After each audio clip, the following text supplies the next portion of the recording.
Bueno, como ustedes saben, lo que nos correspondía esta semana era ver la patología del aparato genital femenino. Por supuesto que en 100 minutos no se pueden ver todas las enfermedades, pero sí, al menos introducirlos a este tema que es apasionante, que por demás muchas de las enfermedades son muy frecuentes. Lo que vamos a ver hoy, primero las infecciones genitales, porque pueden afectar cualquier órgano, ¿no? Entonces es mejor la vemos en conjunto, ¿no?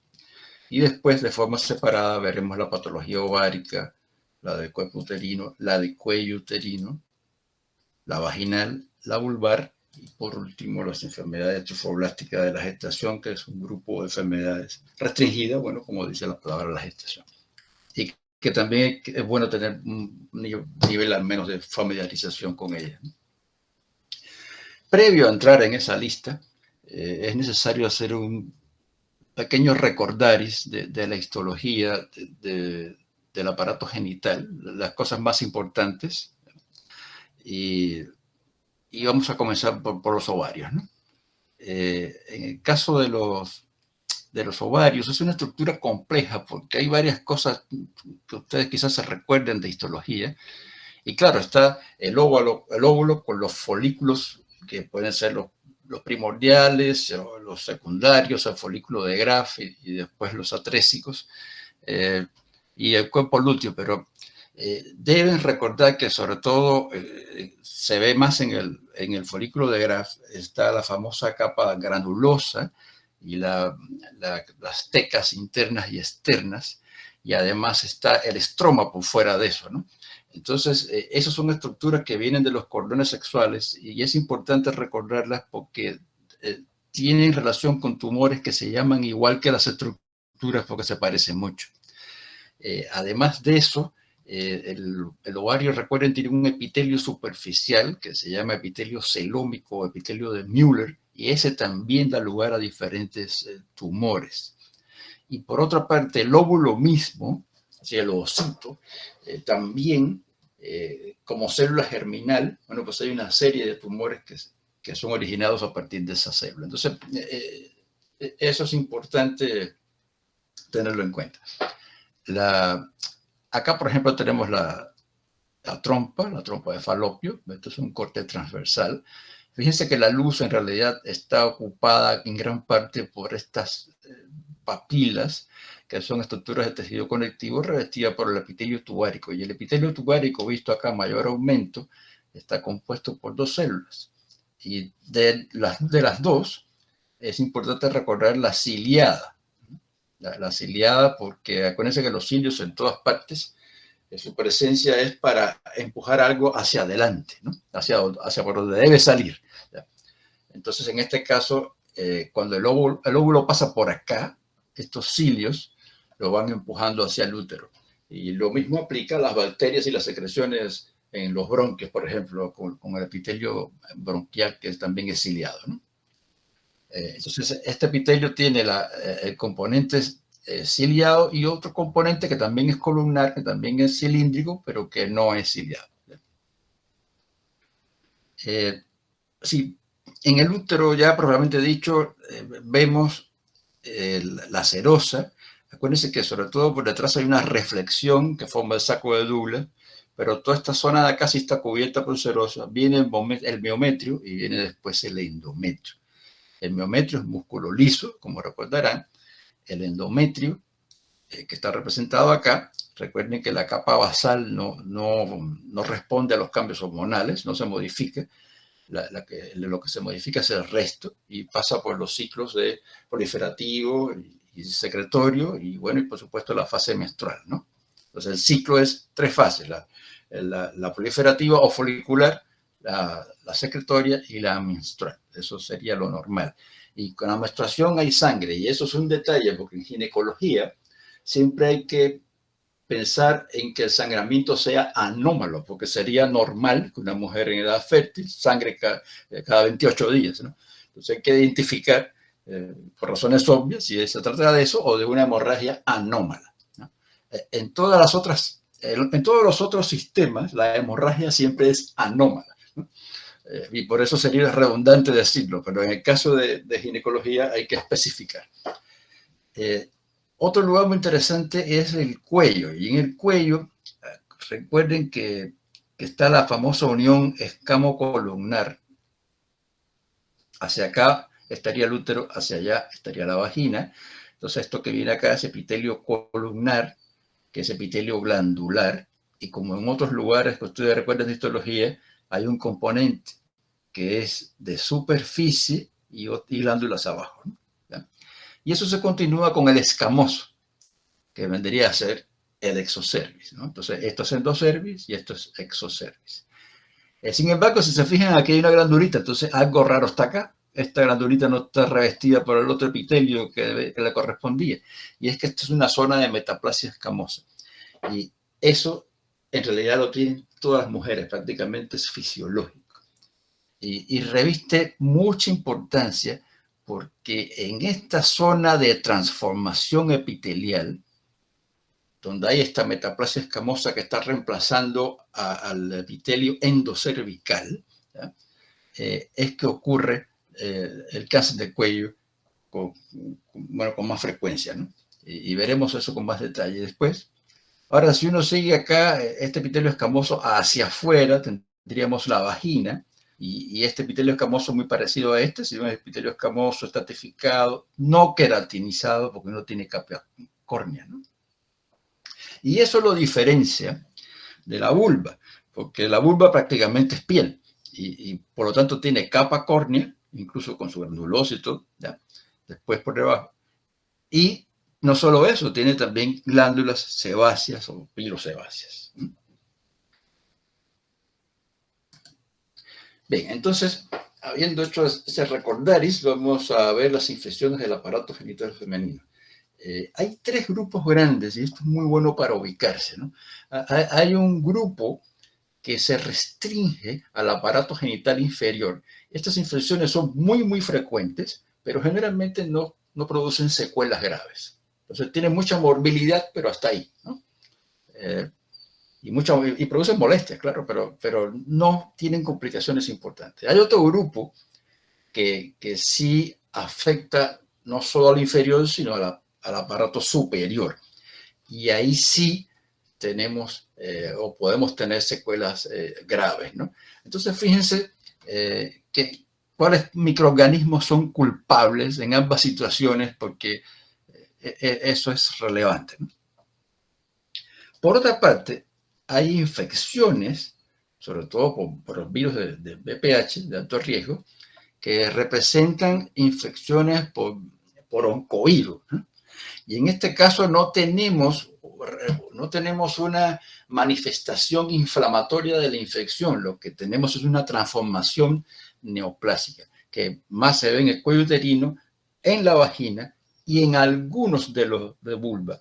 Entonces, lean entre líneas ahora un detalle, que va a servir para después. Si decimos que algunos de los de vulva, quiere decir que probablemente la mayoría de carcinomas escamosos de la vulva no están relacionados con el VPH.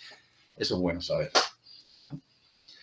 Entonces vamos a comenzar por este grupo primero, por el grupo de gérmenes que producen infecciones del aparato genital inferior. Por lo tanto, molestan mucho, pero no son muy graves, ¿no? Vamos a centrarnos primero en estas tres. Fíjense que si uno revisa el cuadro clínico en este caso, puede darse cuenta que lo que más hace la diferencia es la característica de la secreción. Porque sí, es cierto que la moniliasis, acuérdense que monilia es idéntico a cándida, ¿no? Son sinónimos. Es verdad que puede ser muy pruriginosa, pero eso no quiere decir que acá no haya prurito. En realidad en todas se pudiera ver eritema. Eritema es enrojecimiento. Y vamos, sí es verdad que la trichomona con más frecuencia duele, ya sea por vía de la dispanuria o la disuria, ¿ya? Pero claro, si tienes una monilidosis con erosiones y úlceras, probablemente también duele. Y fíjense que la trichomona, de hecho, a pesar de que sea mucho más escandalosa, algunas mujeres son asintomáticas, ¿no? Entonces, cuenta mucho acá las características de la secreción. Los ginecólogos la reconocen de verla. Esta secreción cremosa, algodonosa de la cándida, o la secreción amarillenta espumosa de la trichomona, o la maloliente verdosa de la vaginosis, que huele a pescado, ¿ya? Cuyo germen es la Gardnerella vaginalis, aunque en los cultivos se ven otros microorganismos, streptococcus, otros cocos, ¿ya? Entonces, bueno, fijarse en ese detalle y adicionalmente, en el caso de la trichomona, en algunos casos, la dilatación de los vasos sanguíneos del cuello, los superficiales, es tan extrema que produce este aspecto de cervix en fresa, y eso sí casi es característico, es casi diagnóstico. De todas maneras, bueno, pues hay que diferenciar entre las tres, y la manera de comprobarlo está aquí, ¿ya? Está acá. Y yo quería insistir sobre todo en el Papa Nicolau, porque si ustedes ven, en los Papa Nicolaus se puede hacer el diagnóstico de las tres entidades. En el caso de la cándida, puedes encontrar las pseudohifas y pseudoesporas que identifican a la monilla. En el caso de la trichomona, identificas al protozoo, ¿no? ¿Lo ves? Y en el caso de la vaginosis bacteriana, puedes ver los cocobacilos gran negativo, pero incluso no te hace falta hacer la tinción de gran, sencillamente ver los cocobacilos dentro de las células epiteliales, las células escamosas infectadas. Y entonces eso tiene una correspondencia con lo que se había visto al momento de tomar la muestra, que era esto, ¿ya? Y se hace pues con seguridad diagnóstica. Algunas notas de interés de estas tres primeras, ¿no? Fíjense, la moniliasis se ha demostrado transmisión sexual, pero esto no se considera una enfermedad, una ETS. No se considera una ETS porque de hecho la cándida pertenece a la flora normal. Entonces, algunos factores pueden predisponer a la infección, al desarrollo de la enfermedad, ¿no? Como ustedes ven ahí. En el caso de la tricomoniasis sí se considera una ETS, ¿no? Y bueno, un detalle de interés, aunque estadísticamente la vaginosis predispone a partos prematuros. Entonces, si uno esto tiene un valor práctico, ¿no? Si encuentras una vaginosis en una mujer que está recién embarazada, pues es el buen momento de curársela, ¿no? Vamos a ver el herpesvirus 1 y 2. Y he puesto intencionalmente 1 y 2 porque deben comprender que sí. El 1 es el labial, ¿no? El que casi todo el mundo ha visto. Casi todo el mundo ha visto un herpes labial, en algún colega, compañero, amigo, lo que fue. Y el 2 es el genital, pero con la práctica del sexo oral, pues obviamente se puede encontrar el herpes virus 2 en los labios y se puede encontrar el herpes virus 1 en los genitales. Ahora, en los genitales, fíjense que 1/3 de los pacientes son asintomáticos, por lo tanto, pudieran seguir transmitiendo la enfermedad sin saberlo. Ahora, lo que se ve, bueno, de 3 a 7 días después de la transmisión, hay unas pápulas rojas que evolucionan a vesículas, ampollitas, y estas se rompen y forman úlceras que suelen ser dolorosas. Bueno, de hecho ya duele desde la ampolla, desde la vesícula. Pero claro, cuando está la erosión y la úlcera, son más dolorosas aún, ¿ya? Y como ven, las lesiones pueden estar desde la vulva hasta el cervix, ¿ya? Cuando se complican pueden dar ya secreción purulenta, ¿no? E incluso en los casos más extremos puede haber hasta adenopatías inguinales, fiebre. Esos son poco frecuentes. ¿Cómo identificamos eso? Primero, bueno, pues su aspecto macroscópico, que aquí sería pues su presentación clínica, ¿no? Y ya sea frotis obtenidos de la vesícula o en biopsias, ¿ya? Se ven células multinucleadas que contienen inclusiones víricas, de hecho, que en aspecto de virus merilado siempre se dice. Y adicionalmente se pudiera utilizar inmunohistoquímica porque hoy en día contamos con inmunohistoquímica que identifica al herpes virus, ¿no? Esto también es una enfermedad de transmisión sexual. Y generalmente, algo que hay que comprender, una vez que has sido infectado por estos virus, el virus se va a quedar contigo toda la vida. Esa primera vez el virus migra a los ganglios nerviosos lumbosacros y ahí queda, ¿ya? Entonces, claro, la lesión desaparece en 1, 2, 3 semanas, ¿sí? Pero ahí está el virus y cualquier disminución posterior en la función inmunitaria, que ahí tienen los ejemplos, eh, puede producir la recidiva, ¿ya?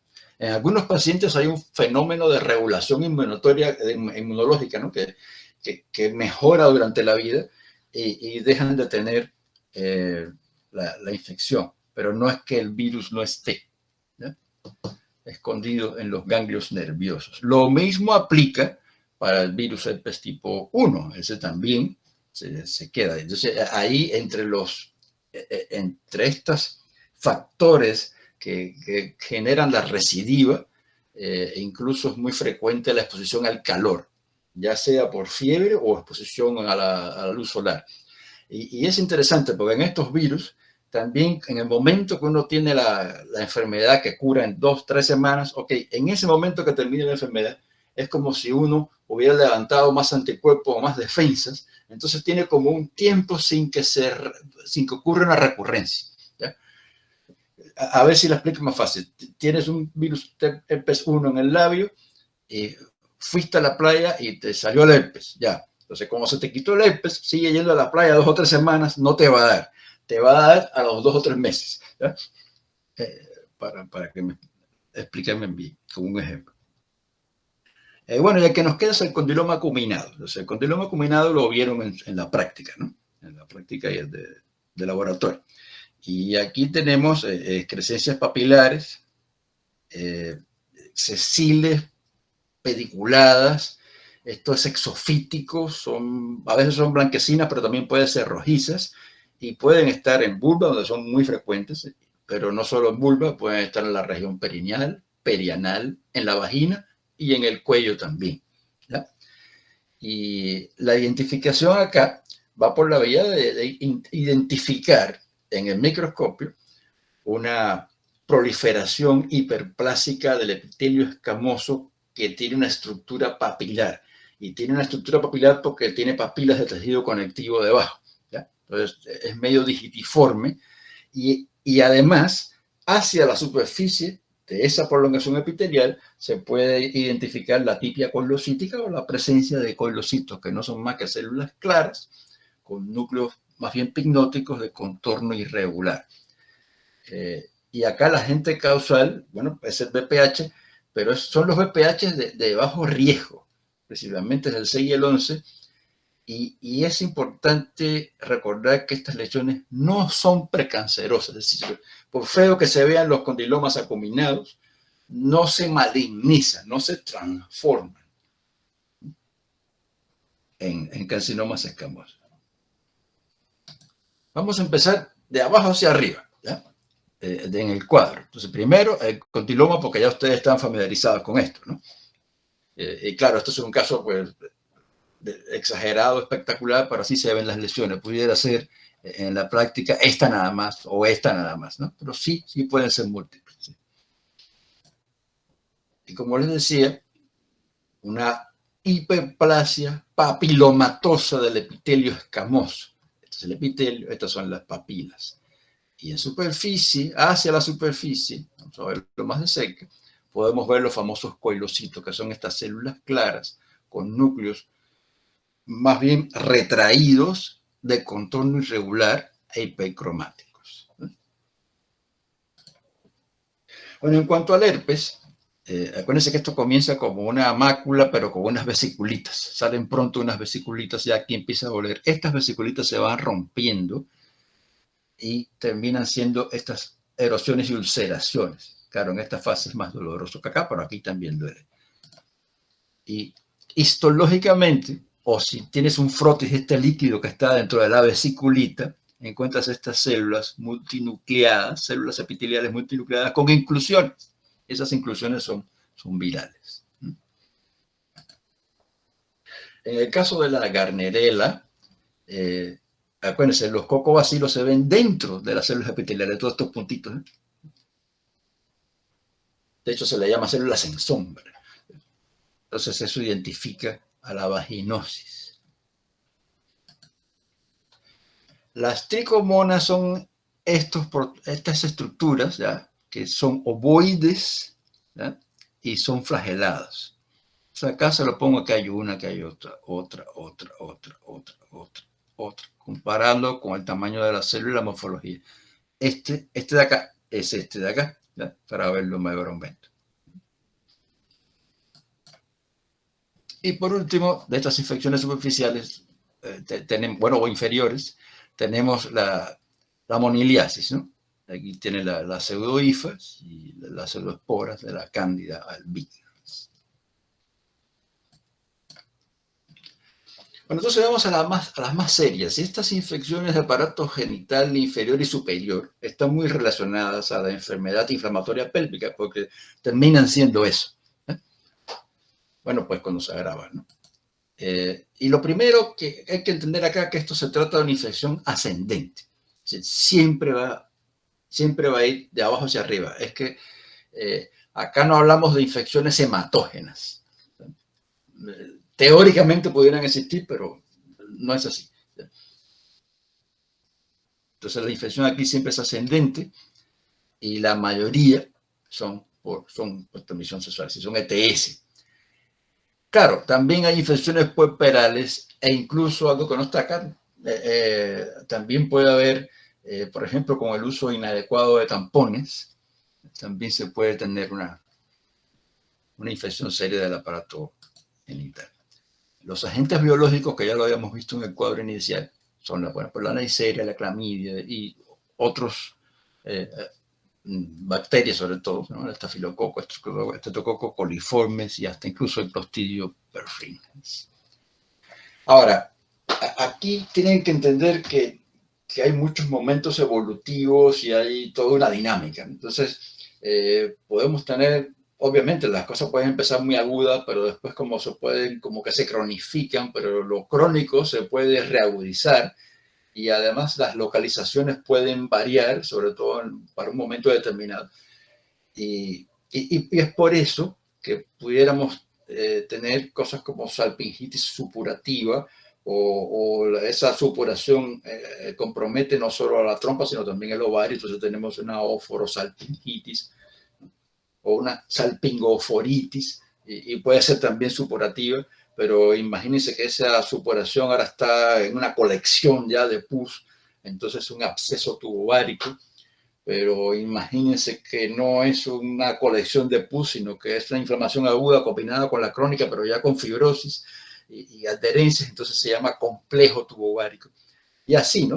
Hasta llegar al hidrosalpins, que es quizás como una huella de una infección que ya no está activa, que es una dilatación de la luz de la trompa, ¿no?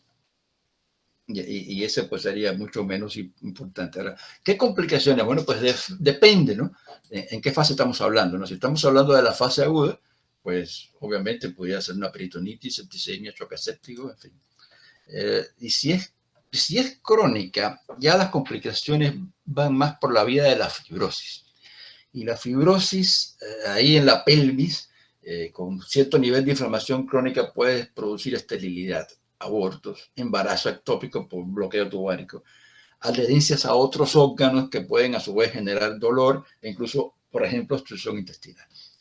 Entonces, esto es una enfermedad que sí puede dejar secuelas importantes y por lo tanto es importante tratarla agresivamente de los primeros momentos que se identifican. Bien, pasemos a la patología ovárica. Lo primero que vamos a ver son los quistes foliculares y del cuerpo lúteo. Esto es muy fácil. De hecho, es un poco arbitrario decir qué cosa es un folículo quístico o qué es un quiste folicular. Entonces, la mayoría de los textos de patología ponen 2 centímetros o 2.5 centímetros para decir, bueno, más de eso es un quiste. La relevancia que tiene esto cuando son pocos quistes es que cuando crecen pueden romperse. Y si se rompen, pudieran generar un hemoperitoneo. Y eso es una urgencia, ¿no? Médica. Por otra parte, los quistes foliculares forman, cuando son muchos o son múltiples, forman lo que se llama el síndrome de ovario poliquístico, o es el sustrato morfológico de eso, ¿no? antiguamente denominado síndrome o conocido como síndrome de Stein-Leventhal. Este síndrome, lo veremos después, o casi inmediatamente, y los tumores ováricos, ¿no? Entonces, como había mencionado desde el comienzo, es importante saber que los tumores ováricos pueden ser epiteliales, pueden ser de células germinales o pueden ser de los cordones y estromas sexuales. Insistiremos en eso en un rato. Entonces, en cuanto al síndrome de ovario poliquístico, bueno, pues es importante estar familiarizado con este síndrome porque, fíjense, se caracteriza por afectar a pacientes jóvenes y como dije, el sustrato morfológico es que hay múltiples quistes foliculares, ¿no?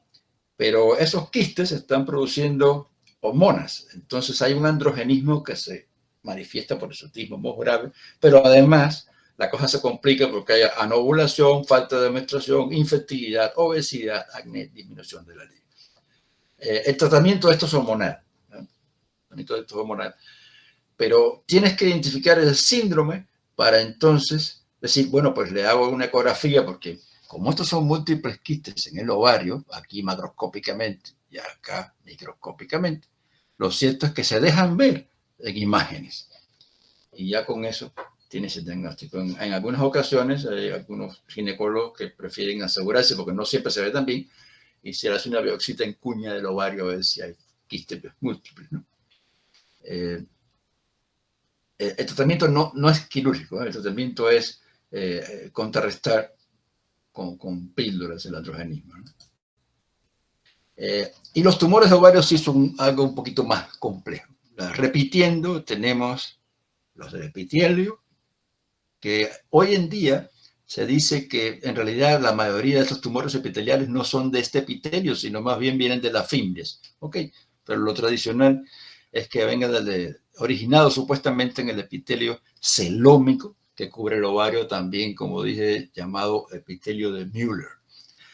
El otro grupo de tumores son los tumores de células germinales.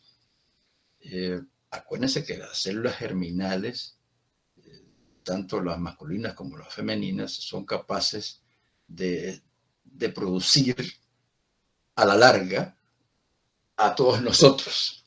Por lo tanto, tienen un potencial de hacer cualquier tipo de tejido, incluyendo los tejidos placentarios. Y además también por ahí pudieran ser un tumor que se parezca a ellas mismas, ¿no? Entonces, veremos eso con detalle.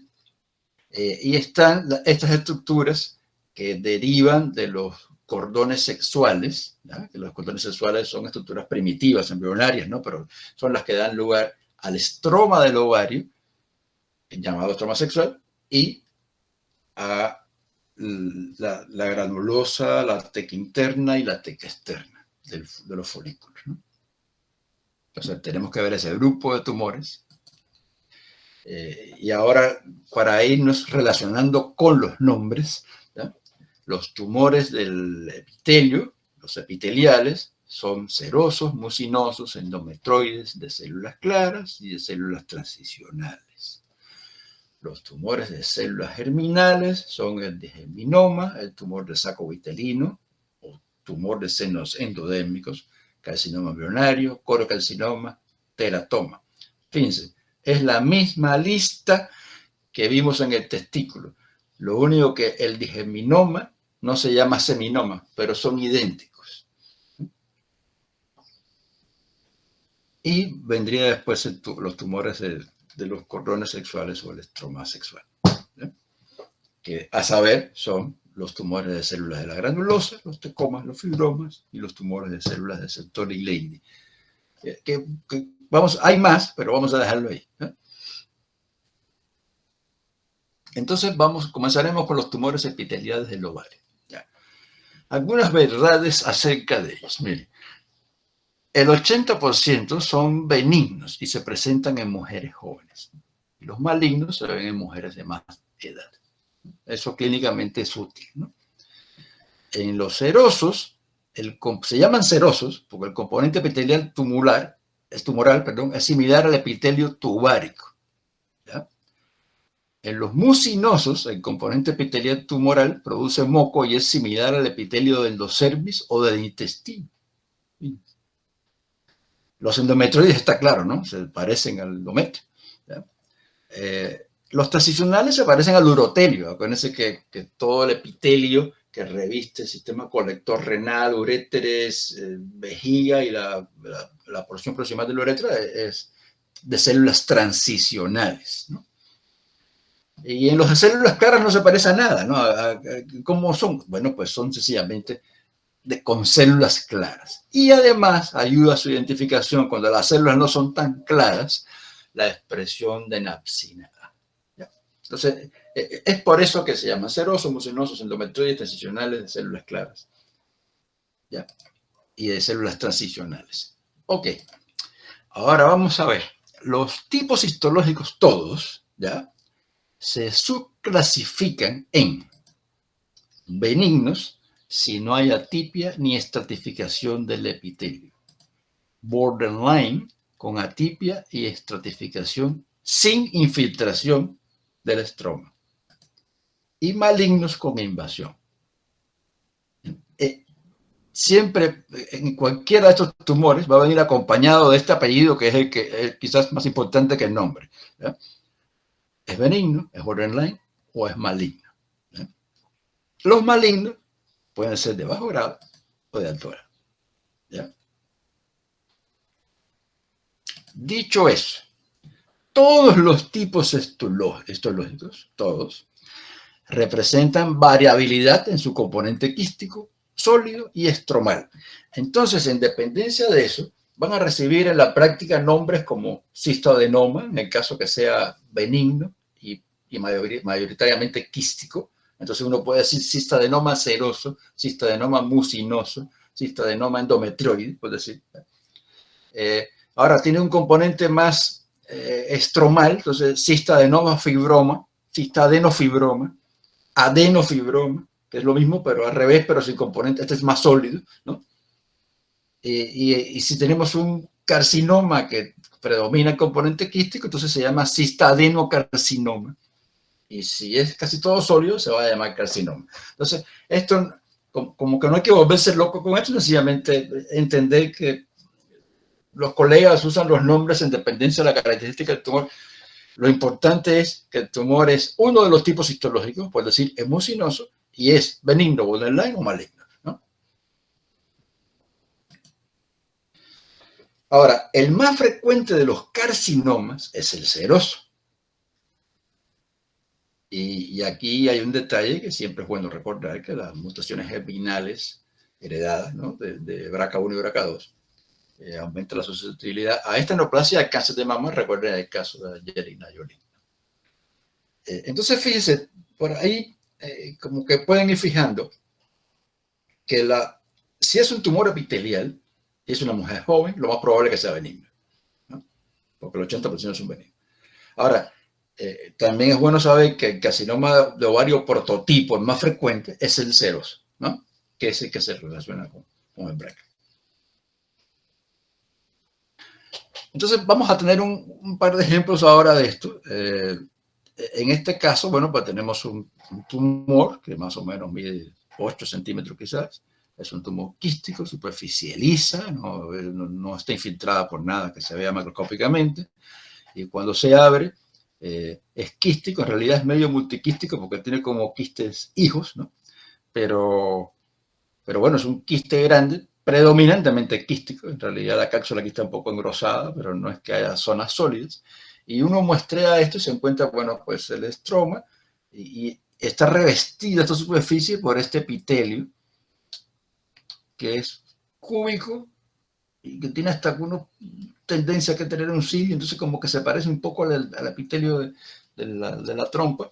Y bueno, estos son, como es, uno podría decir tumor quístico seroso benigno, ¿ya? Bueno, y también puede decir cistoadenoma seroso, ¿ya?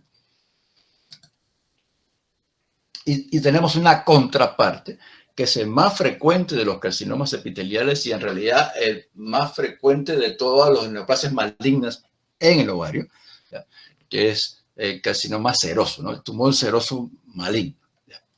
Y bueno, y como ven acá, cuando uno lo abre, este es un poco más sólido, además está infiltrando la cápsula acá, ¿no?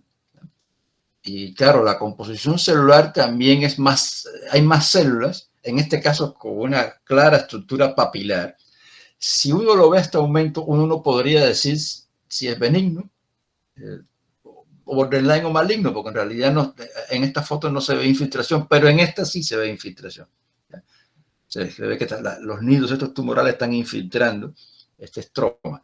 Pero no solo eso, digamos, las células tienen francas características de malignidad, porque tienen los núcleos enormes, irregulares, con pérdida de la relación núcleo-citoplasma, con plomorfismo celular y nuclear, y hasta con mitosis atípica, ¿no? Bueno, entonces los elementos clínicos de estos tumores serosos del ovario, ¿no? Las cosas generales. Primero, efecto de masa, ¿no? Lo cierto es que los benignos pueden ser enormes, pueden tener 20 centímetros de diámetro. Entonces, no por eso son malignos. Si pueden ser tan grandes, pueden generar dolor, obviamente. Ahora, fíjense qué curioso. Los malignos, pero en ocasiones los borderline también, se disemina a cavidad peritoneal produciendo la carcinomatosis peritoneal. Noten que una histología borderline todavía puede comportarse de una manera más agresiva. Entonces, esto es un fenómeno estadístico, ¿no? Si es carcinoma, con mucha frecuencia va a haber carcinomatosis peritoneal. Si es borderline, en pocas ocasiones. Pero igual como puede haber, entonces el borderline, si le dice a un ginecólogo que el tumor es borderline, está obligado a hacer un estadia. El pronóstico de los benignos, después tipados, pues ahí queda la cosa generalmente, no pasa nada más. Y en los malignos sí va a depender de muchos factores, entre otros el grado histológico, si son de alto o bajo grado, la infiltración de la cápsula, la presencia o no de invasión linfovascular y por supuesto el estadiaje, porque imagínense, un tumor maligno, uno lo descubre cuando ya tiene una carcinomatosis peritoneal, pues la oportunidad que tiene la paciente de curarse es menor que si no la tuviera, ¿no? Bueno, vamos a ver los tumores de células germinadas del ovario. Ya habíamos visto la lista, así que vamos a comenzar por uno de ellos, los teratomas. Por definición, los teratomas, estén en el testículo o estén en el ovario, son neoplasias que provienen de dos o más capas germinativas. Por lo tanto, se identifican en la neoplasia tejidos que vienen de esas dos, o que corresponden a más de dos capas, ¿no? Más de una, ¿no? Ya, si tienes dos, ya a veces tienes tres. En otras palabras, es que el tumor puedes encontrar cartílago, puedes encontrar músculo liso, que son mesodérmicos, ¿no? Un tejido adiposo, o puedes encontrar piel, que es ectodérmico, ¿no? O puedes encontrar algo parecido a una mucosa intestinal, que es endodérmico. ¿Ya? Entonces, hay tres tipos de teratomas. Los maduros, que están constituidos por tejidos adultos. Estos son benignos. ¿Ya? Los inmaduros, constituidos por tejidos fetales. Esos son malignos. Y hay otros que se llaman monodérmicos, que pueden ser benignos o malignos, ¿ya? Y aquí los nombres pueden confundir un poco.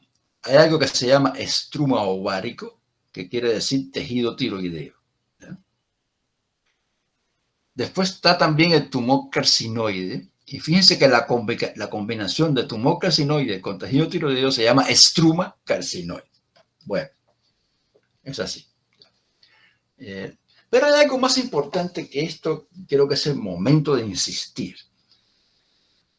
En el testículo, los teratomas que no sean prepuberales, si todos los teratomas en el testículo que sean postpuberales son tumores malignos. Es exactamente lo contrario en las mujeres. Los teratomas maduros en la mujer siempre son benignos. Y de hecho es el más frecuente de los tumores de células germinales. que quede claro eso. En cuanto al digeminoma, que es maligno, es homólogo al seminoma testicular, como ya mencioné, y asimismo, al ser homólogo, también es muy sensible a quimio y radio, ¿ya? Y la supervivencia global supera el 80% para 5 años. Sí, de esto, muchas mujeres se curan de esto, igual que los hombres con seminoma, ¿no?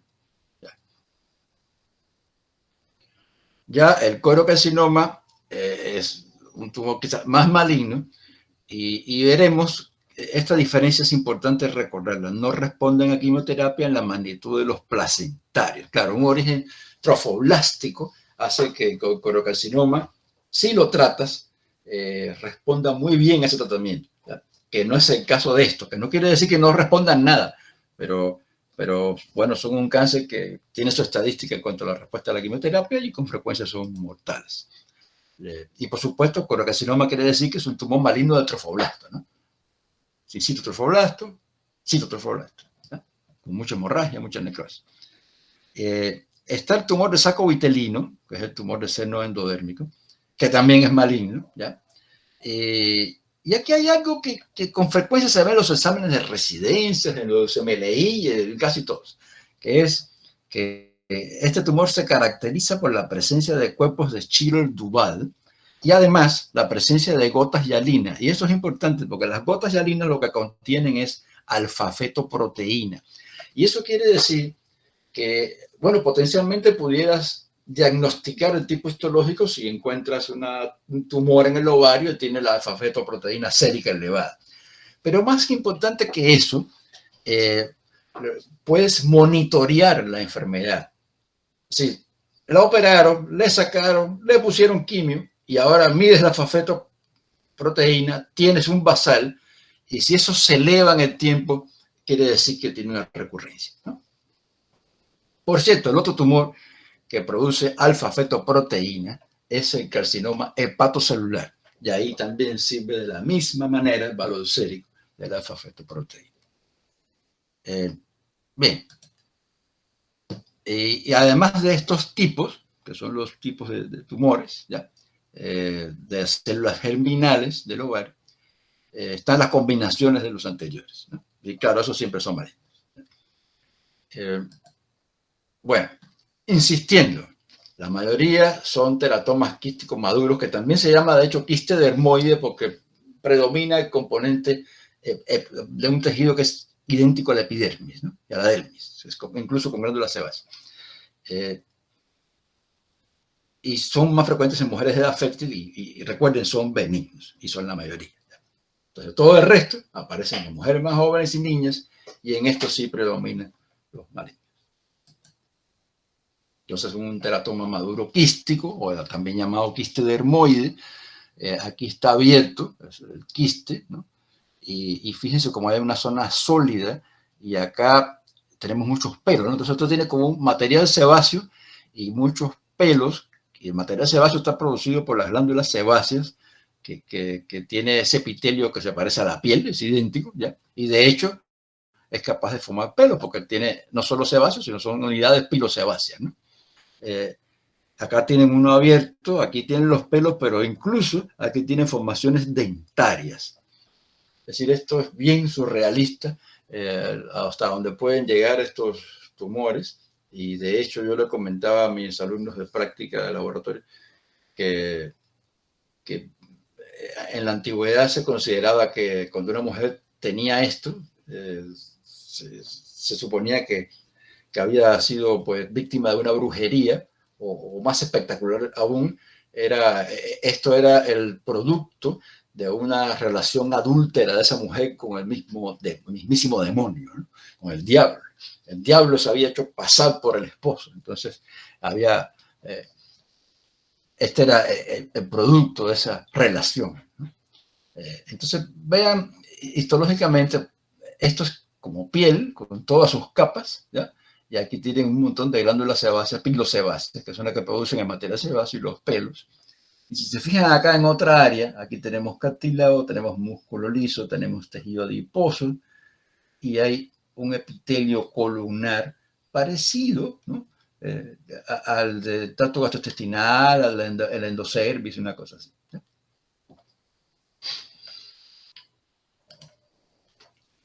Entonces, algunas características de los teratomas adicionales, ¿no? Pueden ser bilaterales, de hecho lo son, en el 10 a 15%. Y esto es un detalle para exámenes sofisticados, no creo que se lo vayamos a preguntar acá, pero es una de las causas de la encefalitis límbica paraneoplásica. Esto le gusta preguntarlo mucho a los de los STEPS. ¿Y cuál es el detalle? Que en este caso sería una encefalitis límbica de naturaleza autoinmune, porque el tumor, porque pueden ser virales, etcétera, ¿no? Pero el tumor puede contener elementos del sistema nervioso central, ¿no? Tejido nervioso. Entonces lo expone al sistema inmunológico y entonces el sistema inmunológico reacciona contra eso y también contra su tejido similar en donde debía estar dentro del encéfalo. Entonces, y por esa conexión es que le gusta preguntarlos. Y acuérdese ese detalle del Chiller-Duval y las microgotas hialinas. Aquí tiene las microgotas hialinas.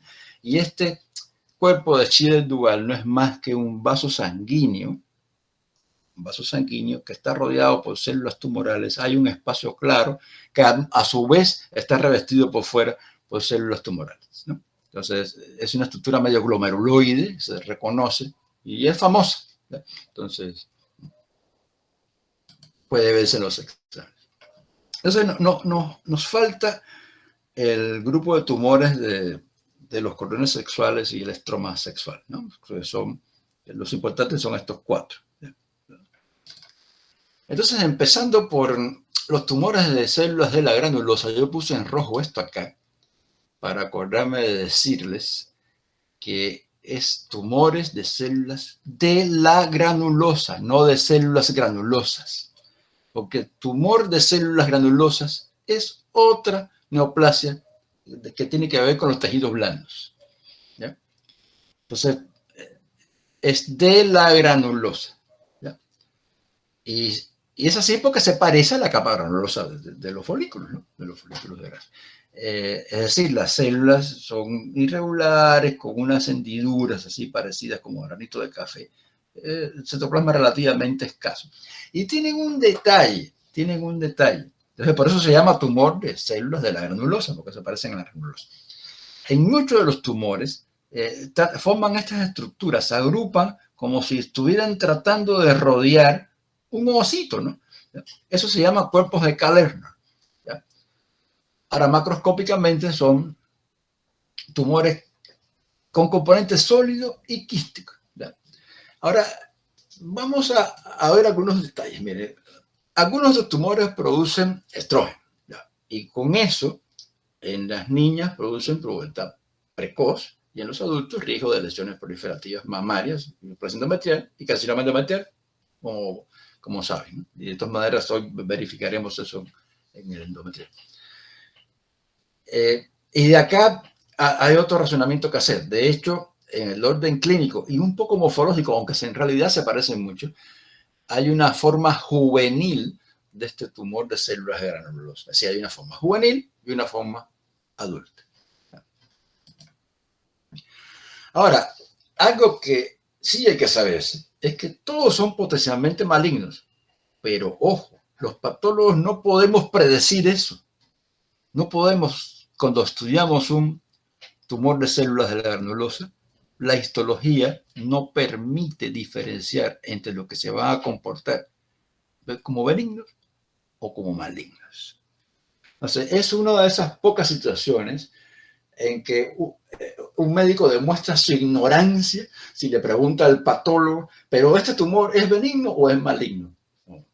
¿Qué es maligno? Es usted. Ahora, también para recordar, cuando son malignos se comportan más bien como si fueran de bajo grado, ¿no? Entonces, pueden generar increíblemente recurrencia muchos años después que se ha extirpado el original, ¿no? Bien, otra cosa, así como la alfa-fetoproteína sirve para monitorear los casos de tumor de seno endodérmico, la inhibina sirve para monitorear los casos de tumor de células de la granulosa. Y no solo eso, si el tumor está difícil de identificar histológicamente, porque una cosa es lo que uno le enseña a ustedes, que son presentaciones muy típicas, y otra cosa es la realidad, donde a veces los tumores no se dejan identificar por el patólogo.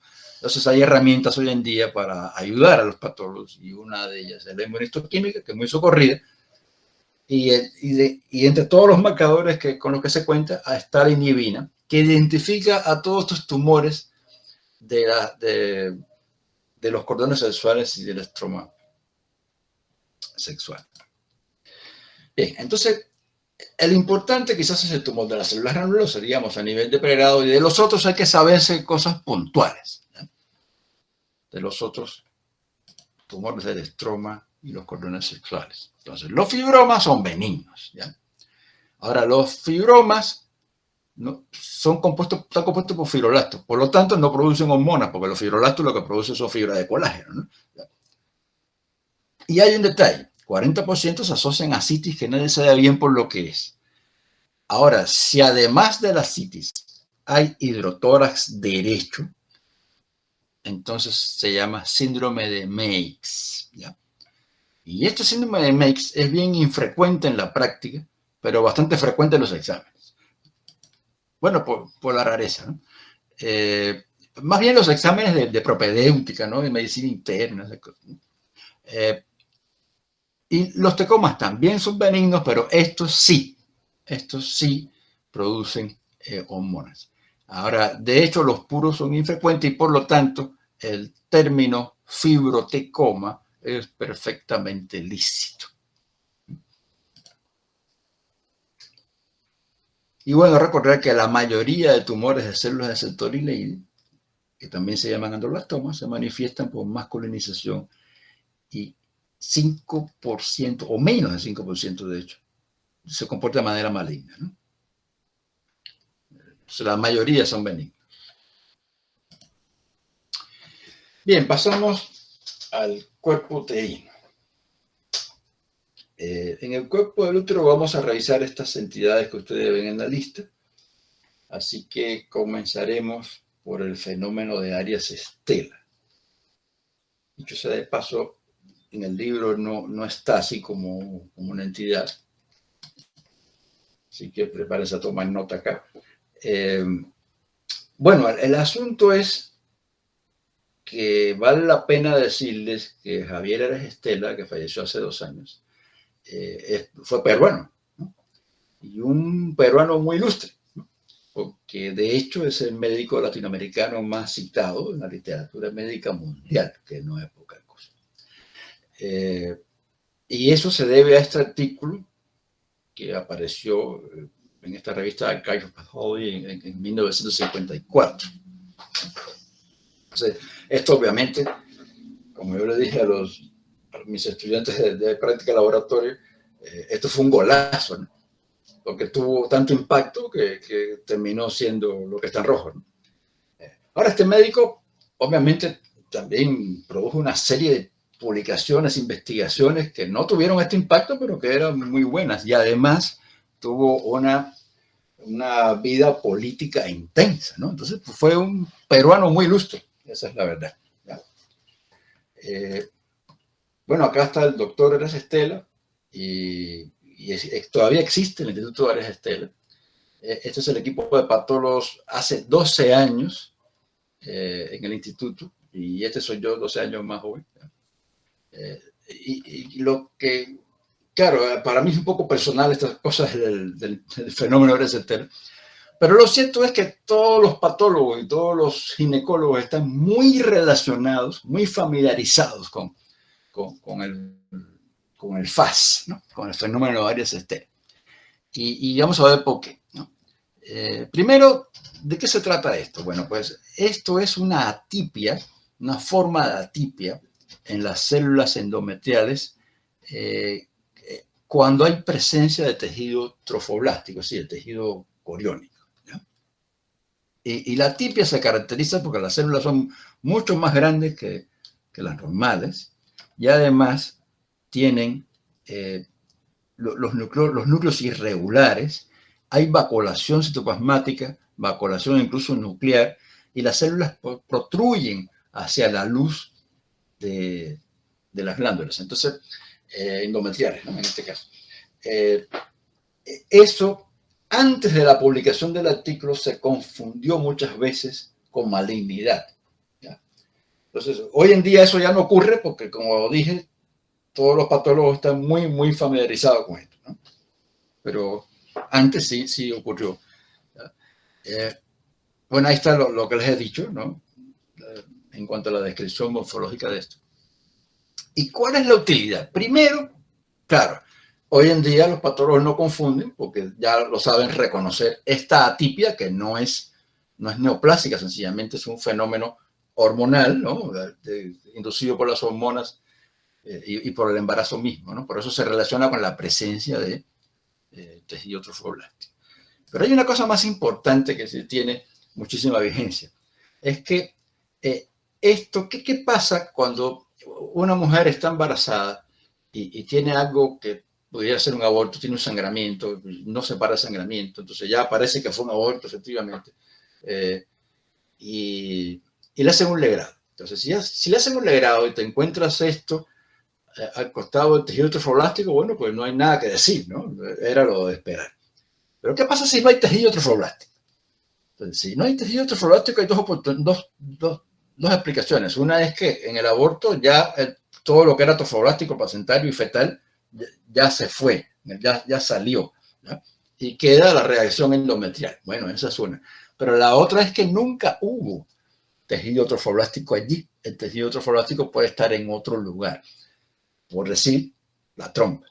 Entonces, este fenómeno de varicela, cuando uno se lo reporta a un ginecólogo y le dice, no hay trofoblasto, el ginecólogo va a pensar, bueno, probablemente ya salió todo. Sí, pero por si acaso, vamos a revisar las trompas porque pudiera tener un embarazo tubárico. Y esto te permitiría hacer el diagnóstico de embarazo ectópico precozmente, antes que se rompa, antes que produzca un hemoperitoneo, antes que ponga en riesgo a la vida de la paciente. Y por eso este fenómeno está en todos los libros y en todas partes.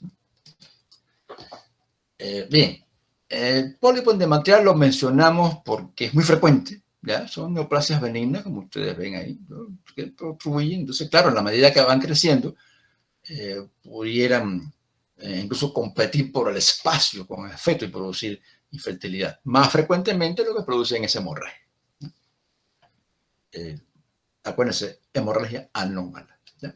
Histológicamente, perdón, bueno, pues son estructuras polipoides, son pólipos, constituidos por glándulas y por estroma. ¿Ya? Y las glándulas tienen aspecto endometrial, y el estroma también. ¿Ya? Son totalmente benignos. Bueno, este es un concepto importante porque también es frecuente y se trata de la adenomiosis, ¿no? Acá está comparando. Entonces, fíjense, esto es tejido endometrial dentro del miometrio, como ven acá. Es decir, tengo tejido endometrial a glándulas como el estroma, incluso lo reconozco porque es igualito al endometrio, pero esto no está en el endometrio, está en el miometrio. ¿Ya? En realidad hay una continuidad con el endometrio, pero no se ve porque son como tubitos muy finitos y acuérdense que esto está en dos planos. Pero es importante porque esto genera hemorragia anómala, puede producir dolor también, disminuir dispaneuria. Y bueno recordar que este no replica el ciclo menstrual. Y eso es importante porque la adenomiosis hay que diferenciarla, porque son dos conceptos diferentes, de la endometriosis. Entonces, adenomiosis es endometrio dentro de miometrio, tejido endometrial dentro de miometrio. Pero endometriosis es tejido endometrial en localizaciones que no son en miometrio. Entonces tenemos, por ejemplo, la serosa uterina, pero ya no es el miometrio. O tenemos la trompa uterina, o tenemos el ovario, y de hecho hay localizaciones más allá, como vamos a ver ahorita. ¿Ya? Pero ese concepto es importante. Y la otra cosa que es importante es que este tejido endometrial, que está fuera del útero, ¿ya? Sí replica el ciclo menstrual. Sí, este tejido sí responde a los estímulos hormonales. Por lo tanto, este tejido sangra. Y con el sangramiento va a tener inflamación local y eventualmente fibrosis y adherencias, depende de dónde esté. Entonces vamos a ver eso con más detalle. Concepto: presencia de tejido endometrial ectópico en una zona distinta del útero. La adenomiosis está en el útero, ¿ya? Y en la mayoría de las ocasiones se observan glándulas y estroma, ¿no? Este tejido sangra periódicamente en respuesta al estímulo hormonal. Entonces se genera lo que le estaba hablando, ¿no? Hemorragia, inflamación, fibrosis, ¿ya? Y por lo tanto las lesiones extensas pueden producir la adherencia entre órganos, ¿no? Y aquí tienen en orden de frecuencia donde ocurre este tejido ectópico endometrial: ovarios, ligamentos uterinos, tabique recto vaginal, fondo de saco, peritoneo pélvico, serosa intestinal, apéndice cecal, mucosa del cervix, vaginal y de trompas. Y además cicatrices de la parotomía. Entonces, entiendan que esto es algo diferente y por lo tanto el cuadro clínico, sí, dolor a la menstruación, pero a veces dolor sin menstruación y muchas veces infertilidad. Y además un detallito: en estas lesiones pueden surgir carcinomas endometriales porque son endometrio que responde a hormonas, ¿no? Entonces tienen un ejemplo de esto es mucosa intestinal, como ustedes ven, y esto es tejido endometrial, que hay hemorragia, y esto tiene pues inflamación, fibrosis. Imagínense las consecuencias de acá. Todo depende del tamaño de la lesión, ¿ya? Ahora, dos hallazgos macroscópicos que son los clásicos, ¿ya? Lo que tienen a la izquierda es como se ven los nódulos endometriósicos en las laparoscopías, ¿no? Entonces ahí los ginecólogos te dicen endometriosis porque ven estos nodulitos que son medio que azules, medio que rojos, violáceos, ¿no? Entonces, y tejido inflamado alrededor. Son focos endometriósicos múltiples, en este caso serosa del útero y otra serosa, ¿no? Y otra lesión muy característica es una endometriosis quística del ovario, y como este tejido sangra hacia adentro del quiste y la sangre se condensa y se pone más preta, ¿no? Entonces se llama quiste de chocolate, perdonen el error acá, se llama quiste de chocolate en el ovario, es una de las presentaciones típicas, ¿no? Uno ve eso y dice, ah, endometriosis. Bueno, los leiomiomas son tumores muy frecuentes, incorrectamente llamado por los profanos fibroma, pero no son fibromas, son originados en músculo liso, entonces son leiomiomas. Como ustedes ven ahí, histológicamente son muy similares al músculo liso, con células, bueno, pues alargadas, pero con bordes finos, y el citoplasma no se distingue muy bien con una de las células de la otra, como si fuera una suerte sin sitio, y sin ninguna evidencia de mitosis, es decir, de atipia, ni proliferación con plomorfismo, ni nada de eso, ¿ya? Entonces, estos leiomiomas, macroscópicamente siempre se ven así, o casi siempre, ¿no? Son blanco-grisáceos, y unos cortes son de aspecto arremolinado. No son encapsulados, pero son bien circunscritos. Y pueden ser subserosos, intramurales o submucosos. Algunas veces incluso de los ligamentos. Los síntomas van a depender del tamaño y localización y de cuántos son. Es decir, uno grande, si está subseroso, puede crecer ahí sin molestar mucho hasta que dé dolor o efecto de masa. Sin embargo, uno pequeño que sea submucoso puede producir sangramiento, incluso aunque no haya crecido mucho, ¿no? Entonces ahí tienen un resumen del resumen clínico, ¿no? Y es importante recordar que estos no se malignizan, no se transforman en leiomiosarcoma. Así, cuando tienes un leiomiosarcoma, desde el principio era leiomiosarcoma. No es que fuera un leiomioma que se malignizó. Eso es importante recordar, ¿no? Y al mismo tiempo, Claro, todos deben ser adecuadamente muestreados y evaluados por patología, precisamente porque el leiomyosarcoma existe, aunque sea mucho menos frecuente, ¿no? Y hablando del leiomyosarcoma, bueno, pues son tumores malignos, ¿no? Como lo dice, son sarcomas, y dan metástasis por vía hematógena, como los sarcomas suelen dar. Acuérdense que los carcinomas dan metástasis por vía linfática, sí, pero los carcinomas epiteliales, ¿no? Y los sarcomas por vía hematógena, ¿no? Y claro, son leiomyosarcomas porque a pesar de su polimorfismo y de su anaplasia, se dejan reconocer todavía, ya sea con hematoxilina eosina o con inmunistoquímica, como originados en músculo liso, ¿no? Bien, la hiperplasia endometrial es también algo bien frecuente y bien importante porque es una lesión, de hecho, que está considerada premaligna, sobre todo si es atípica, ¿no? ¿Y qué consiste? Sencillamente, en la mente de uno lo que debe uno comprender es que hay mucha glándula para la cantidad de estroma. Claro, la proliferación glandular hace ver chiquito el estroma. Entonces, quiere decir que la relación, el ratio glándula-estroma es alta. Y el problema es ese, que es una lesión que es precursora habitual del carcinoma de endometrio, al menos de uno de sus tipos, ¿ya? Entonces, esa es la definición, ¿ya?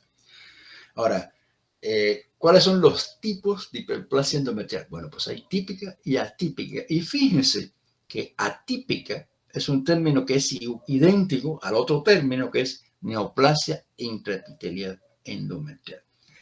Esto tiene relevancia porque ocurre lo siguiente. Si uno diagnostica en un legrado una hiperplasia atípica, que todavía no invade nada, ¿no? Es una neoplasia intraepitelial endometrial, pero es intraepitelial, ¿ya? Si le sacan el útero, en la mitad de los casos se va a encontrar carcinoma, ¿ya? ¿Qué quiere decir? Que con un diagnóstico de hiperplasia endometrial atípica hay que hacer histerectomía, siempre, ¿no? En cualquier circunstancia, ¿no? ¿Y qué ustedes creen que hizo, que motivó que le hicieran el legrado? Pues sangramiento anómalo. Lo que hacen estas hiperplasias es sangrar, ¿ya? Entonces, insistiendo, bueno, pues macroscópicamente vas a tener un engrosamiento del endometrio, que como es una hiperplasia va a ser difuso, va a afectar a toda la superficie endometrial, a toda la mucosa. Entonces el endometrio puede llegar pues, a tener pues, 2 centímetros de espesor, ¿ok? Pues, ya con 10 pues, va a ser hiperplásico. Y acuérdense que hay la típica y la típica. En las dos va a haber más glándulas que lo normal, comparado con la cantidad de estroma. Pero en la atípica, eso es más exagerado con este fenómeno back-to-back que vimos también en el que se llama de próstata, por ejemplo, ¿ya? En donde las glándulas se pegan tanto que parecen que comparten una pared. Y además, fíjense que aquí las células son mucho más hipercromáticas que acá y además ya han perdido su orientación, ¿no? En algunos casos. Entonces, acuérdense que hiperplasia típica es histerectomía. Ahora, ¿cuál es la causa de esto, ¿no? Es siempre, en el caso de la hiperplasia, es siempre la estimulación estrogénica prolongada, ¿ya? Este estrógeno puede ser exógeno o endógeno. Entonces, eso nos lleva a varias situaciones, ¿no? A trasfondo clínico. Todas esas circunstancias que pueden generar un incremento en los estrógenos, pasando por la obesidad, la menopausia que se queda sin compensación de progesterona, el famoso síndrome de Stein-Leventhal, ¿no? Los tumores de célula granulosa, lo acabamos de mencionar, y claro, ni hablar de la terapia sustitutiva. Y hay otro elemento. que es común a la hiperplasia del carcinoma endometrioide de endometrio, paréntesis, fíjense, carcinoma endometrioide de endometrio. Quiere decir que en el endometrio probablemente haya carcinomas que no son endometrioides, ¿no? Cierro paréntesis. ¿Ya? Entonces, es frecuente a ellos dos la pérdida de función del petén. Esta mutación, más bien lo que genera es que las células endometriales respondan más al estrógeno. Entonces, aquí tendríamos dos elementos que actúan sinérgicamente. Primero, tenemos un hiperestrinismo, es decir, hay una producción incrementada de estrógeno por alguna de estas causas que tenemos ahí en el trasfondo. Ya. Pero además, el tejido endometrial ahora responde más al estímulo estrogénico. ¿Ya? Entonces, eso es lo que está en el fondo de la hiperplasia endometrial y del carcinoma endometrioide, ¿no? Y ahora van a entender por qué eso es tan importante. Pero cuando vemos los carcinomas de endometrio, hay tipos patogénicos. Fíjense, no se confunden. Tipos patogénicos no es lo mismo que tipos histológicos. Y vamos al tipo 1. El tipo 1 representa la mayoría de los tumores de endometrio. Ahora, son carcinomas endometrioides de bajo grado. Entiéndase, grados de FIGO 1 y 2, que son lo que se clasifican como bajo grado. Entonces, concuerda con eso, pues como son de bajo grado, bueno, la tendencia es a que crecen lentamente y la invasión superficial del miometrio no es profunda, es superficial, y el pronóstico es favorable. Fíjense que eso está muy bien para un cáncer, ¿no? 85.6 de sobrevida, 5 años, casi 90, no sé, es muy bueno. Y claro, estos tumores son estrógeno dependientes. Y fíjense, típicamente están predecidos por una hiperplasia endometrial. ¿Ya? Entonces, esto es, fíjense, la mayoría de los tumores del endometrio son de este tipo 1. ¿Ya? ¿Ok? Pero está el tipo 2. El tipo 2 no está relacionado con los estrógenos. ¿Ya? Entonces, si es endometrioide, es grado 3. O de subtipos histológicos no endometrioides, entiéndase, serosos, carcinosarcomas, células claras, mixtos, bueno, ya. Tienen tendencia a la pobre diferenciación tumoral, así la mayoría son de grado 3 también. Y, por supuesto, a la invasión miometrial profunda, y invasión linfovascular, y más metástasis a ganglios a todas partes. Y peor pronóstico comparado con los del tipo 1. Fíjense que la diferencia es bastante importante, de 90 a 60. ¿Ya? Ahora, esta neoplasia frecuentemente ocurre en la presencia de un endometrio atrófico. Claro, porque es que no hay hiperplasia endometrial porque no dependen de los estrógenos. ¿Ya? Y presentan mutación en el P53 en vez de presentar la mutación PT. ¿Ya? Ahora, para ponérselos de una forma más amigable, está este cuadrito, donde más o menos es lo mismo, pero se entiende mejor. ¿Ya?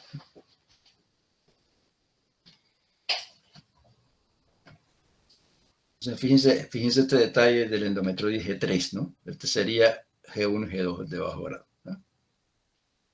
Esto es difícil porque, claro, cuando tú dices perimenopáusica y posmenopáusica, bueno, son dos momentos diferentes, pero lo cierto es que es estadístico, ¿no? Para un paciente determinado no vas a saber bien si es uno o el otro.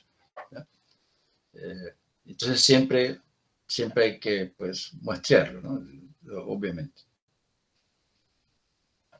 Pero estas diferencias sí llevan a diferencias terapéuticas, ¿eh? Porque los endometrioides, si uno los descubre en estadios tempranos donde no hay infiltración del miometrio o no hay infiltración importante del miometrio, entonces probablemente con la cirugía ya resuelve. Y se puede monitorear a la paciente nada más. Esto siempre va a ser quimioterapia.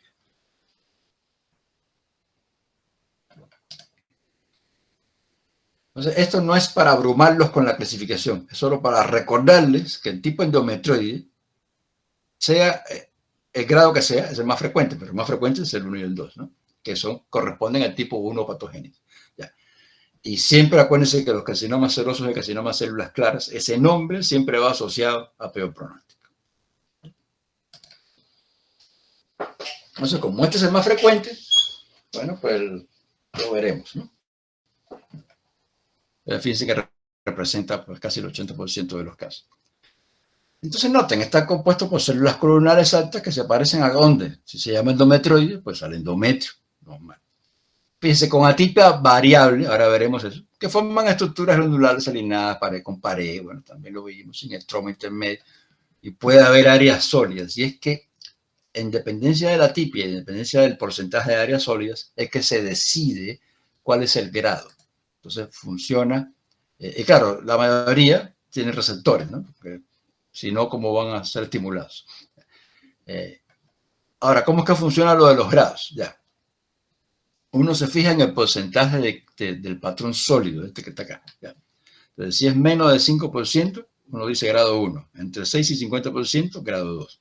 Y si es de más del 50%, grado 3. Ahora, si hay atipia severa en uno de estos dos, entonces sube de un grado. Es decir, si tengo un grado 2 calculado por el porcentaje de patrón sólido, pero tiene una atipia severa, lo llevo a grado 3. ¿Ya? Ese sería cómo es que funciona. ¿Ya?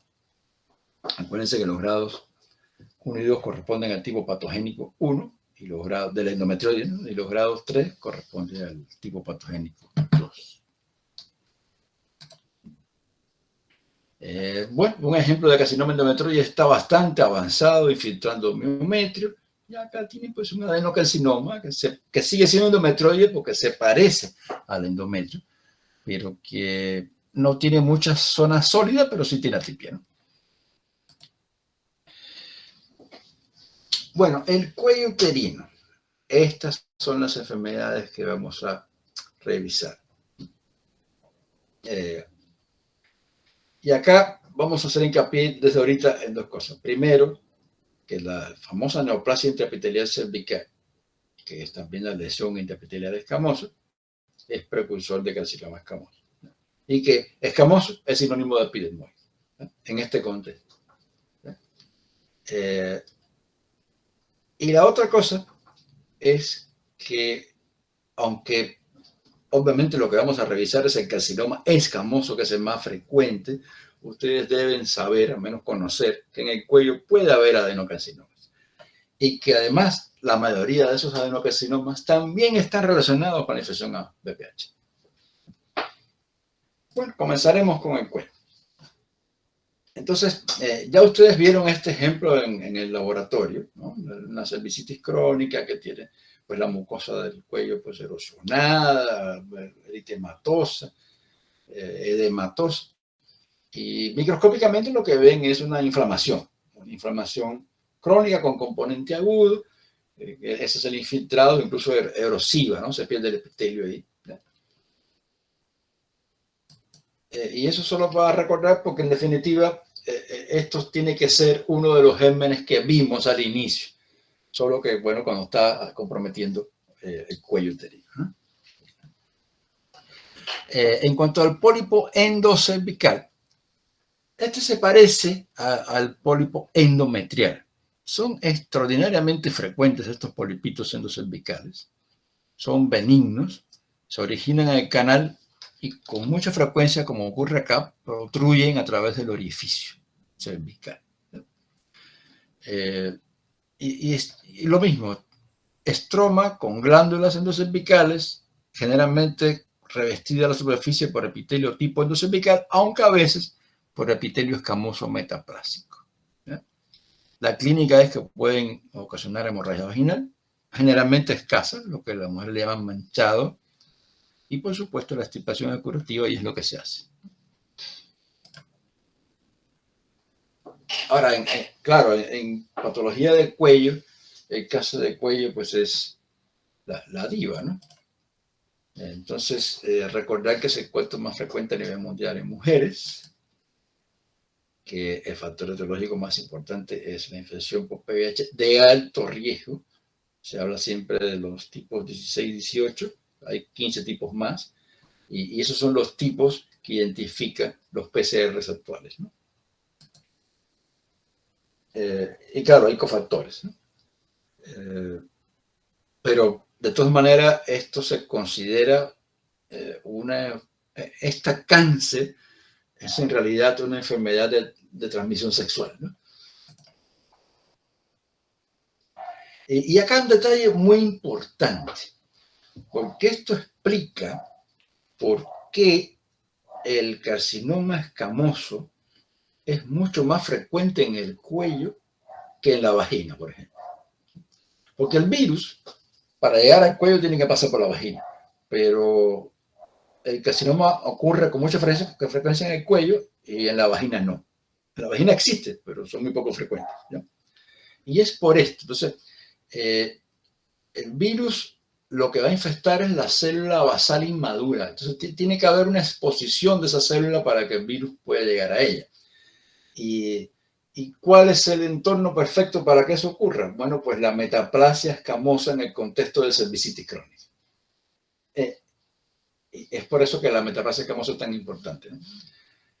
Y ahí sí el virus llega, y por eso la mayoría de carcinomas, estos BPH, son en el cuello y no en la vagina ni en la vulva.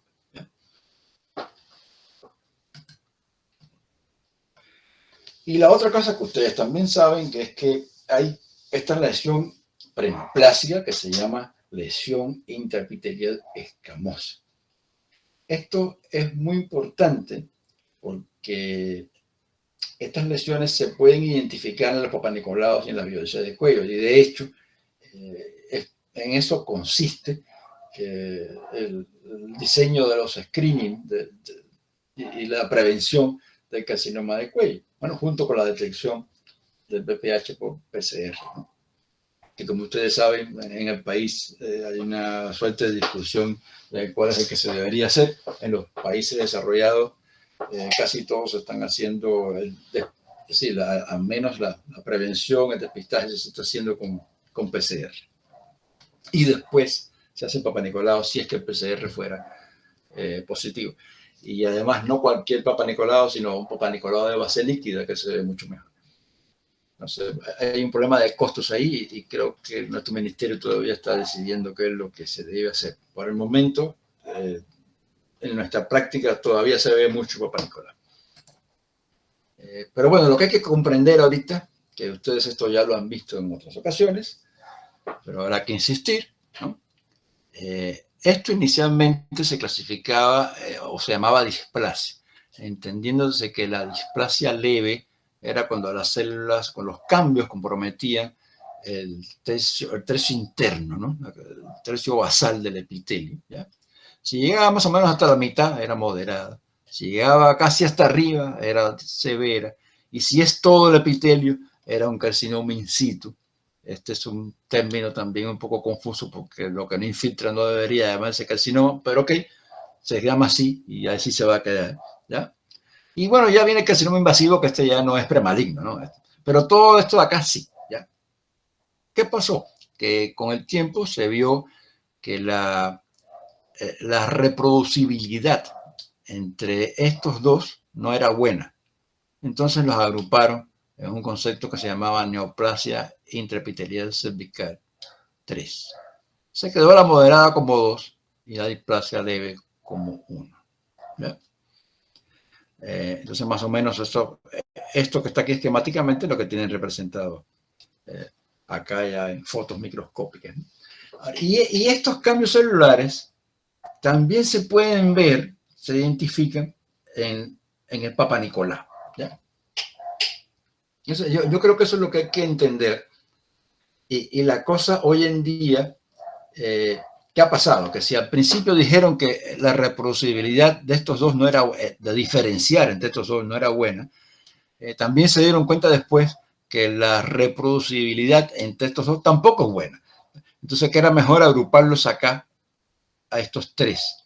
Y quedó la cosa así, que es como se maneja hoy en día, ¿no? La lesión intraepitelial escamosa cervical puede diferenciarse en alto grado y bajo grado. Y fíjense, NIC2, NIC3 están todas en alto grado.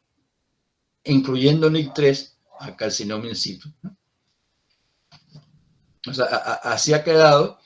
Y hay un detalle que hay que aprenderse adicionalmente, es que la lesión de bajo grado, incluso en ausencia de displasia leve, si hay coilocitos, se considera pie de bajo grado, ¿ya? Claro, es poco frecuente eso, pero así es. Si hay coilocitos, aunque uno no vea displasia basal leve, igual se considera lesión interpetral de bajo grado. El impacto de esto es que de displasia moderada hacia adelante, ¿ya? Hay que hacer lo mismo. Entonces, todavía hay colegas que dicen, oye, pero yo quiero saber si tiene un carcinoma in situ o tiene una displasia moderada. Bueno, en realidad es para tomar una decisión muy personalísima, porque lo que dicen las guías es, bueno, de aquí en adelante se hace lo mismo, ¿ya? Acuérdense que de la displasia, desde que aparece el HPV con displasia leve a que surge el cáncer pueden demorarse 15 a 20 años, ¿no? Entonces siempre hay tiempo ahí de... Los programas de detección han fallado por otras cosas más bien, ¿no? Por quizás falta de pericia en algunos centros, leyendo Papa Nicolau, poca adherencia de las mujeres, en fin. Se ha adelantado mucho, se han salvado muchas mujeres de carcinoma escamoso de cuello uterino, pero la verdad es que no hemos salvado a todas las que había que salvar. Bueno, aquí tiene el carcinoma escamoso de cuello uterino, varias formas, pues es tumoral, ¿no? Destructivo, destruye el cuello, infiltra. Acá se va infiltrando la pared, mucho más allá del 50% de la pared, ¿no? Incluso infiltrando el cuerpo del útero también, ¿no? Pero se ve que está centrado en el cuello, ¿no? Y bueno, es un carcinoma escamoso. Bueno, es un carcinoma escamoso se caracteriza, bueno, primero porque no forma glándula, sino fuera de, ¿no? Y lo otro es que eventualmente se le ven los puentes intercelulares y eventualmente tiene queratinización y forma estos nidos infiltrativos y las células tienen pues todas las características de malignidad que ustedes ya conocen. Visto más de cerca, bueno, pues son nidos infiltrando con pleomorfismo, núcleos grandes, núcleos hipercromáticos, núcleos prominentes y por ahí alguna que otra mitosis atípica. La clínica, pues sangrado, dispaneuria, flujo maloliente, imagínense con una lesión tan destructiva en el cuello. Y un detalle a recordar es que estos tumores matan a las pacientes más por vía de la obstrucción de las vías urinarias, terminando en pielonefritis uremia, más que por la metástasis, ¿no? Potencialmente pueden dar metástasis, obviamente, pero con frecuencia las pacientes mueren por insuficiencia renal. Pasando a la vagina, en la vagina hay dos conceptos que hay que recordar. Primero, que hay un carcinoma escamoso que es prácticamente idéntico al del cuello, incluyendo que se origina de una lesión intraepitelial escamosa vaginal que es idéntica a la cervical, ¿ya? Y que está asociado también a la infección por BPH, pero que es mucho menos frecuente, ¿no? Como ya hemos dicho. Y hay una lesión que se ve en niñas, que vale la pena saber, porque te pueden ir a consultar siendo médico general, y es el radiomiosarcoma embrionario, llamado sarcoma botuloideo, ¿no? En la vagina. Es infrecuente, pero es muy distintivo. Y son masas polipoides que tienen aspecto similar a racimos de uvas. Histológicamente está compuesto por rabdomioblastos, ¿no? Porque esto es un rabdomiosarcoma, ¿no? Está compuesto por rabdomioblastos de aspecto maligno, ¿no? Entonces es una entidad como que hay que saber que existe. En el caso de la patología vulvar, claro, como la vulva ya es casi piel, tenemos lesiones que corresponden a la piel, dermatológicas. El condiloma combinado, que ya los vimos, y las neoplasias. Entonces acá tenemos que detenernos para aclarar algo. Tenemos lesiones neoplásicas escamosas, es decir, carcinomas escamosos. Ok, uno que es igual al de cuello. Y por lo tanto, como ocurre en la vagina, ¿ya? También tenemos una neoplasia intraepitelial vulvar clásica, ¿ya? Y está asociado a BPH. Sin embargo, es más frecuente en la vulva, no está asociado a BPH y son carcinomas escamosos queratinizantes cuya lesión precursora es la así llamada neoplasia intraepitelial vulvar diferenciada. ¿Y por qué se llama diferenciada? Porque acá hay una gran atipia basal, muy notoria, sin embargo, en los estratos medio y superior del epitelio no hay cambios. ¿Ya? Es así como el patólogo la reconoce. Pero lo importante recordar más bien es que estos tienen una lesión precursora diferente y además no están asociados a infección por VPH y además son más frecuentes que los asociados a VPH, al menos en la vulva. Y además, la vulva, como ya hemos dicho, tiene glándulas sebáceas y glándulas sudoríparas, pero dentro de las glándulas sudoríparas hay glándulas sudoríparas modificadas. Y adivinen qué. ¿Cuál es el prototipo de glándula sudorípara modificada? Las mamas. Entonces en la vulva hay dos lesiones que se parecen a lesiones de la mama o son idénticas. Una es benigna, el llamado hidradenoma papilar, que tiene un aspecto histológico idéntico al papiloma ductal de la mama. Okay. La otra es enfermedad de Payet de la vulva. Esto es maligno. Esto es una proliferación intraepitelial que surge o se origina en los conductillos que atraviesan la epidermis de las glándulas sudoríparas. Y esos a su vez proliferan intraepitelialmente, por decir, en un modo in situ. Y esa es la enfermedad de Payet de la vulva.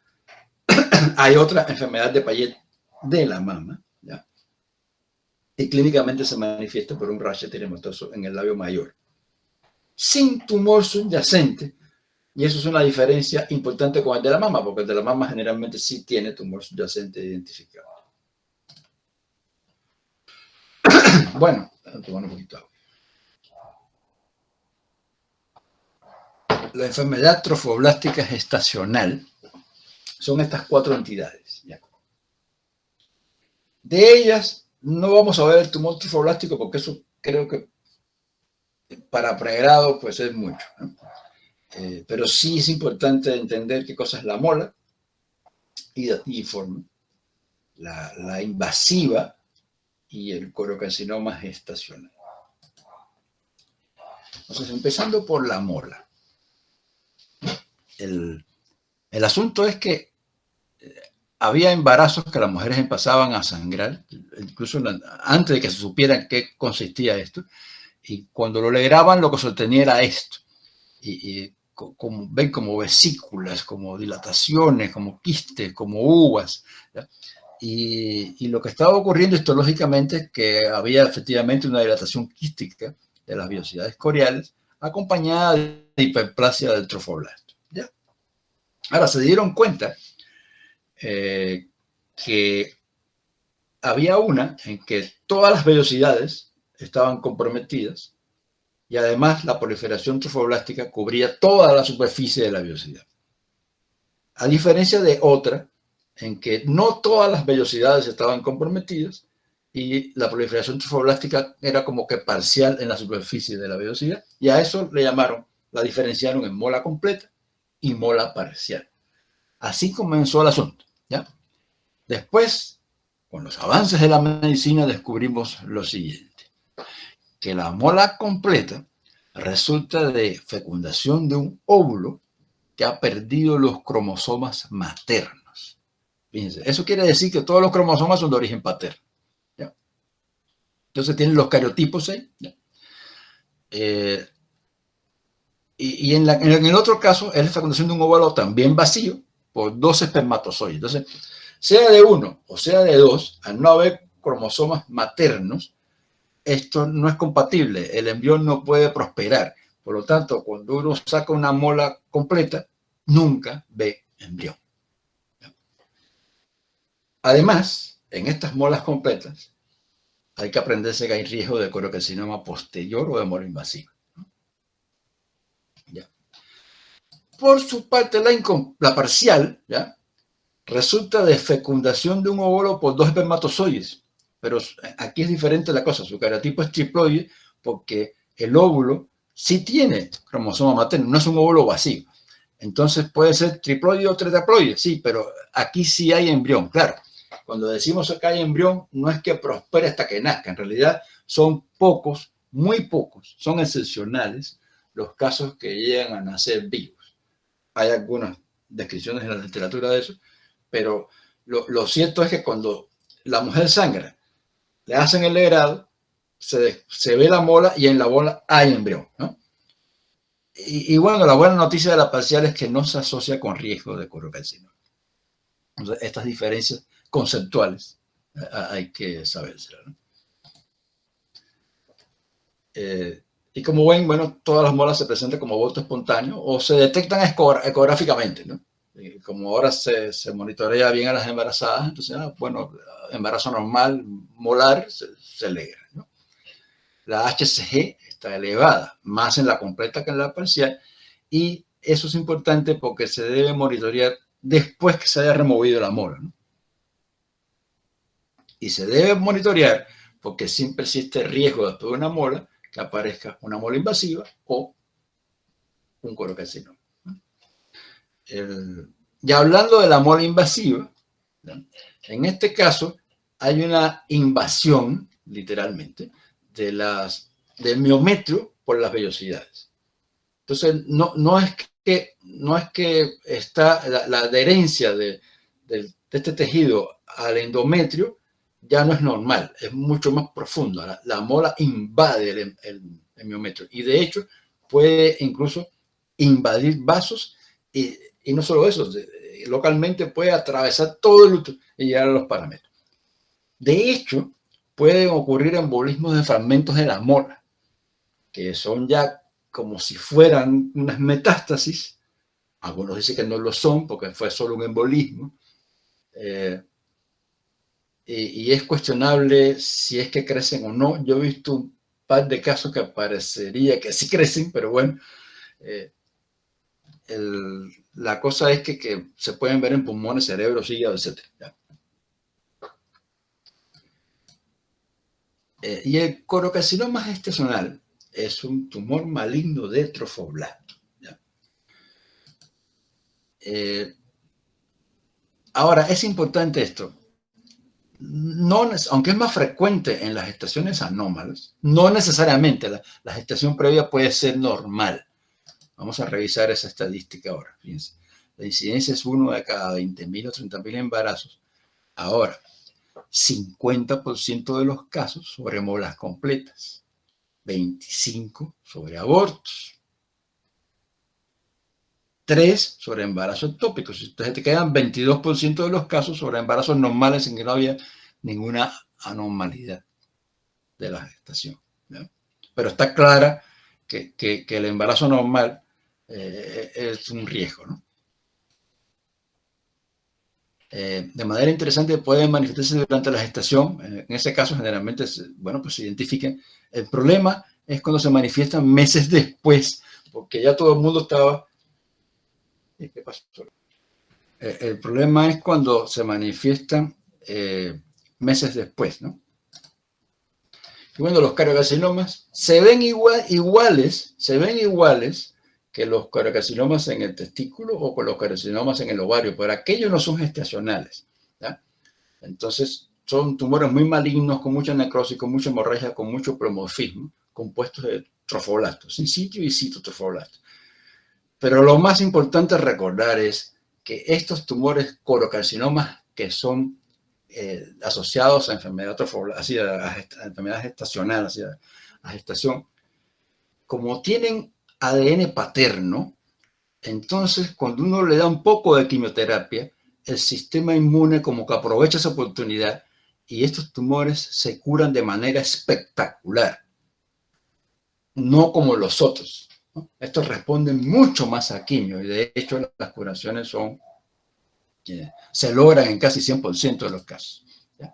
Entonces lo que hemos visto hoy, bueno, pues son las infecciones, la patología ovárica, lo del cuerpo, cuello uterino, vaginal, vulvar y la enfermedad trofoblástica gestacional con diferentes modalidades. Y acuérdense que son muy frecuentes las enfermedades del aparato genital femenino y como médico general les va a tocar, aunque no sean ginecólogos, monitorear a pacientes que tienen estas enfermedades o atender a pacientes por otra causa, pero que al mismo tiempo están sufriendo de algo ginecológico, porque es muy diversa la patología ginecológica y muy frecuente. Entonces, vale la pena que desde ahorita empiecen a familiarizarse. Digamos que este es el primer empujón y ya pasarán por ginecología, ¿no? Bueno, pues muchas gracias por la atención. A dejar de